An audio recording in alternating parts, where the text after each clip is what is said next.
Si, Monsieur Philippe Naillet pour le groupe socialiste, s'il vous plaît. Oui, merci Madame la Présidente. Monsieur le rapporteur, mes chers collègues, le groupe UDI nous propose dans le cadre de sa journée réservée une proposition de loi pour la mise en place d'une certification de cybersécurité des plateformes numériques destinées au grand public.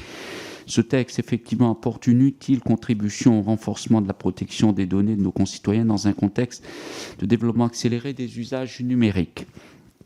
Nous ne comptons plus les articles de presse relatant les fuites et des mots de passe, voire des données personnelles importantes subies par des sites et plateformes offrant des services de communication publique, émanant parfois de sociétés dont l'assise inspirait pourtant confiance.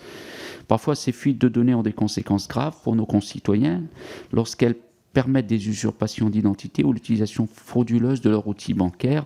Ces difficultés concernent également les entreprises qui utilisent également de tels outils numériques et qui peuvent par ce biais subir de l'espionnage industriel ou de malveillances qui peuvent impacter leurs résultats et leurs valeurs.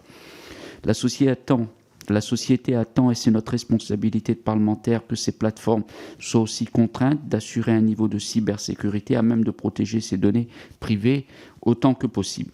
Cette proposition de loi oblige les plateformes numériques à fournir aux consommateurs un diagnostic de cybersécurité afin de mieux informer ceux-ci sur la sécurisation de leurs données, qu'elles soient hébergées en propre ou par un tiers.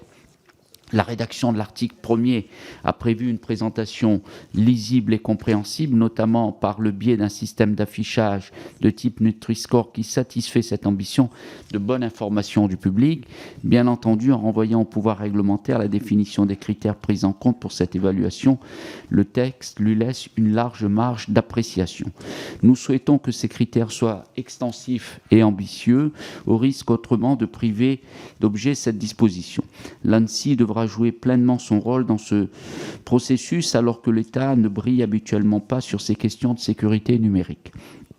Nous soutenons également l'article 2 qui prévoit de renforcer la prise en compte des impératifs de cybersécurité dans les marchés publics et en particulier dans la définition précise du besoin.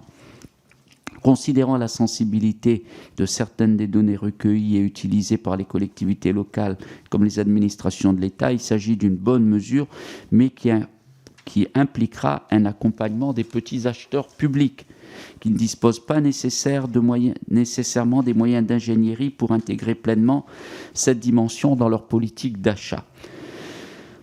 L'ANCT pourrait utilement apporter ce concours en complément des mutualisations existantes entre collectivités en matière d'information et de systèmes d'information.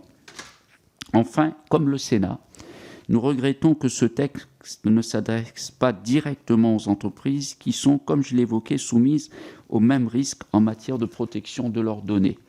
Cependant, et considérant les évolutions positives apportées par cette proposition de loi en matière de scoring et d'information du public, nous voterons pour cette proposition de loi.